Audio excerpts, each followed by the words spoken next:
Good day. Hi everyone.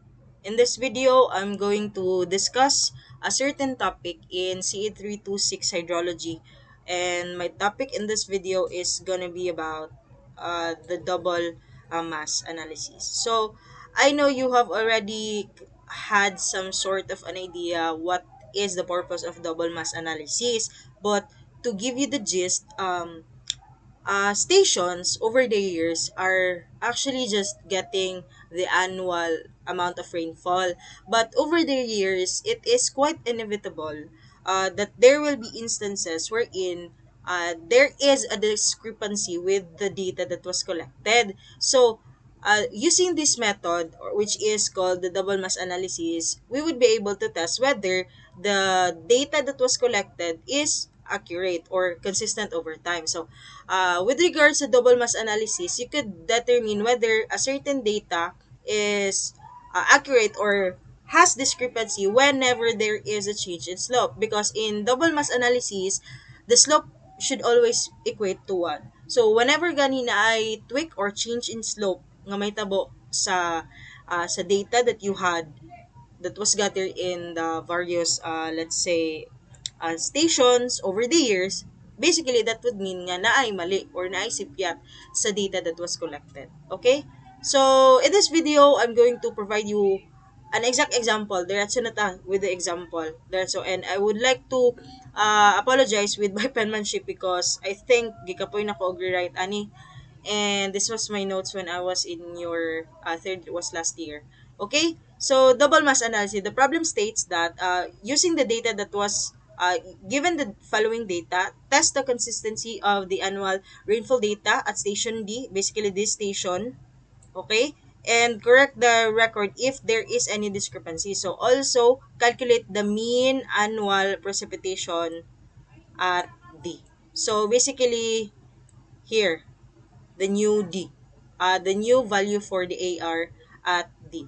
So, the main gyud nga imong dapat sabton with regards to double mass analysis is that need lang kag skill on memorization, and this is just actually pattern based. So, ang kani siya nga data given na ang year, given na ang stations A, B, C, and D. And in this problem, ang station D ang naay problem.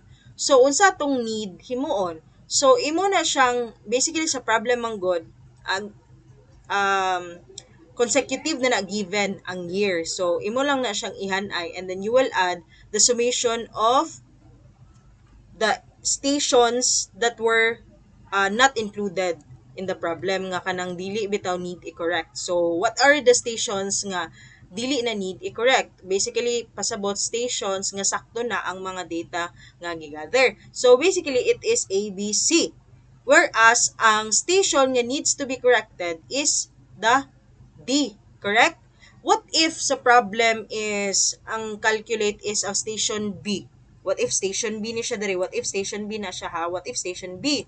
So ang may tabuan ni, ang instead of writing summation ABC, it's gonna be summation of A, C, D.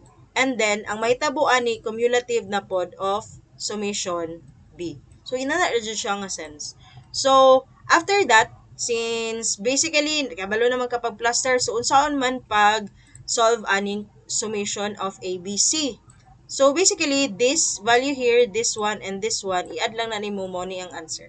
So ato na siyang sulayan sa tong calculator. So no, 22 plus 26 plus 23, answer is 71. So same ra gyapon na may tabo diri, i-test na to ha, just to see lang yun nga sakto ba. You could double check this, but in this video duha lang ta nga samples ang atoang sulayan. 21 plus 26 plus 25, it should equate to 72, which is correct. No, I hope you get the gist na dali ra, di ba? Next, dirita sa unsay pasabot aning cumulative ABC day. Unsay pasabot ana? So basically, cumulative ABC is just ipang-add nimo siya ang mga preceding values. For example, dirita sa first 2015, you will just have to copy this value. Kani siya nga value, imo ra na siyang i-copy, which is 71. But then, for you to get the value of this, imo nang basically kani siya nga value 71 i-add din mo siya ni.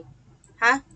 I hope you get that. So let's try if sakto ba gyud nga kuan value na 71 plus 72.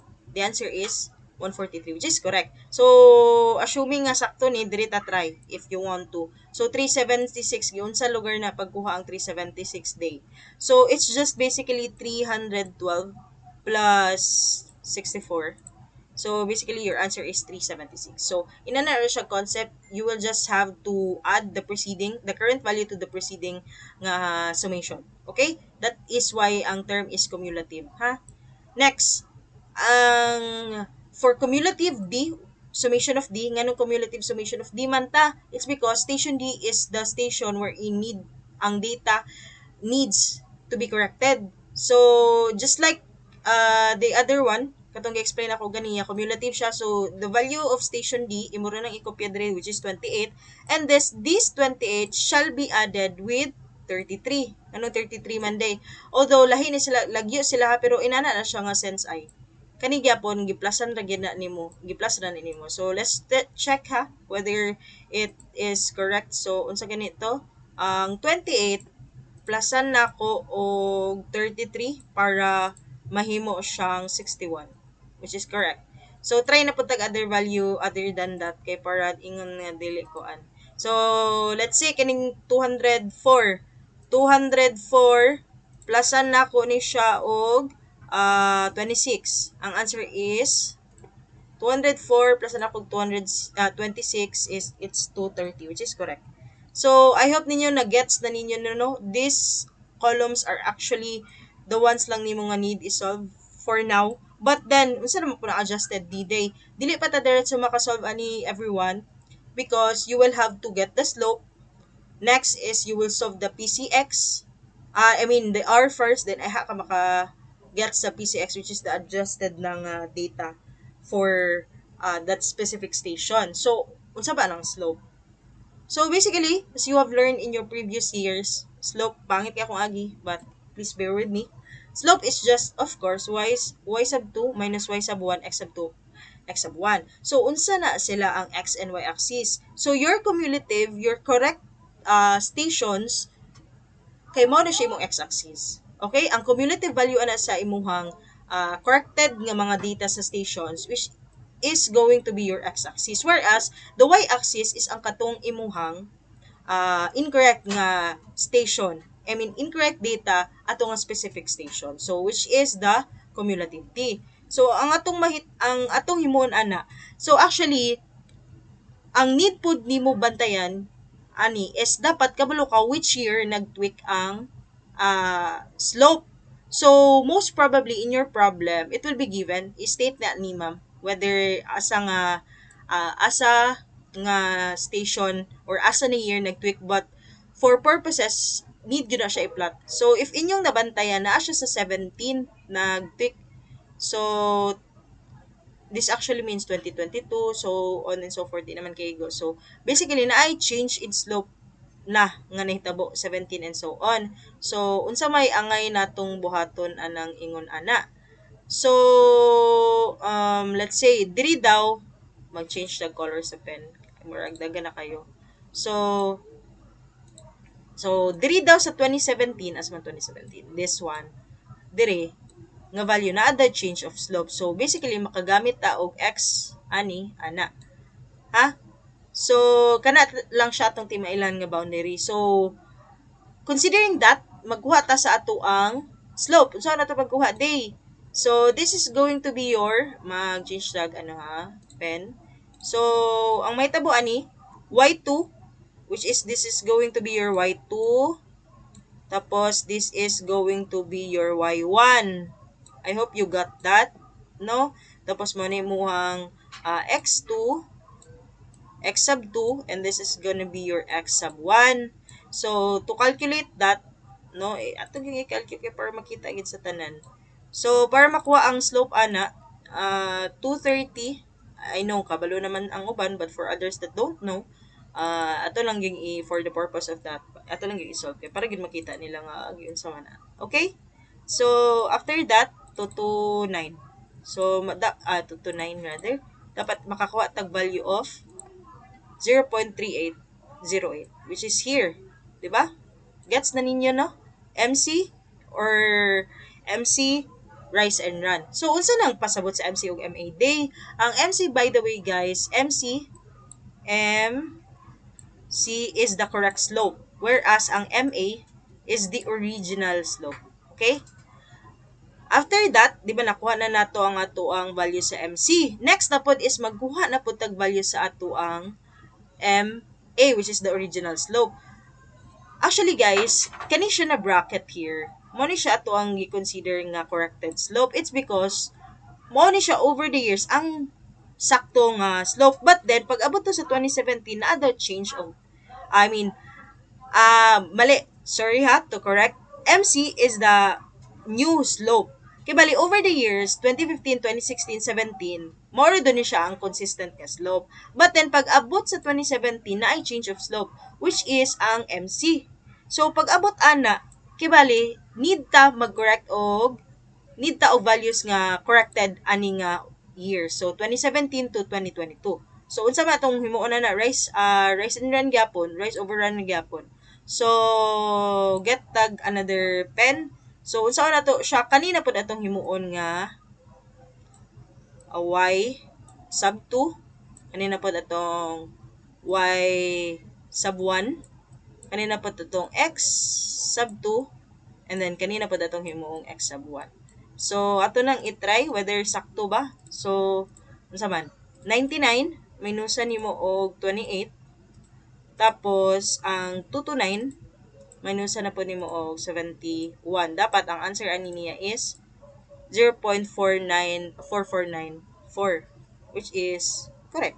So, no? I hope na-gets ninyo, I hope na-gets ninyo nga ano na siya, nga values. So, considering day na nakay-values or na nakay-values sa imong MC, na napog kay MA, what's next? So, by the way guys, introduce na mo aning formula nga R or the ratio na siya is equals to MC over MA. We careful mo ani everyone ha, kay during exam mao gyud ni ang mali sa kadaghanan nang mabaylo ang ilang MC ug MA. Dapat kabaluta if asa nga slope ang original and if asa nga years rather ang corrected need og correction sa ilahang slope. So MC is 3808, and then ang imuhang value is for MA is 0.4494. So wala ko naka-store ha, pero I suggest in this problem mag-store gyud ang tanan. Kaya nga nung need mag-store, it's because accuracy of data man good, kaya maka-affect yun siya if dili ta mag-store, no. Sige. So next, naman ta. Okay. Next is that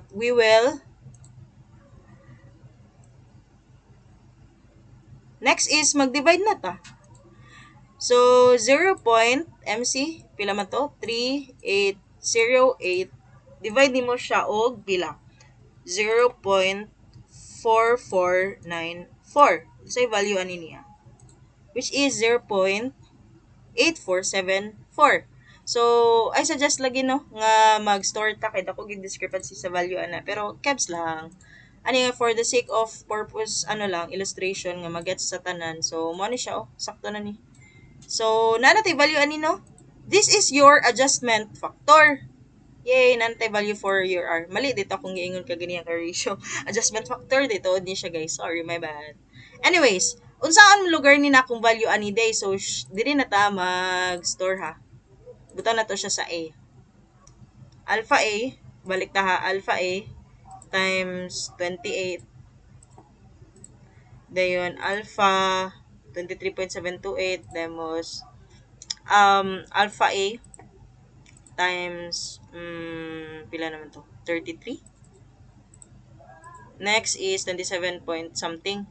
And then lastly is alpha A times nako siya og 38. The answer is 32 point something like that. So, nanatay value then the rest will follow ang kaning original niya mao na ang imuhang ikopya. So, more ni siya ang gist actually for double mass curve. So, nara ang akong gipakita diri nga 28 times nimo sa iyang adjustment factor narang formula o dx d times r. D nganong d kay station D dili necessary ha nga always d ta mag-multiply depende sa state. Stay sa problem, but again r is the adjustment factor. Okay? So I hope you learned something from this video. See you on the next one.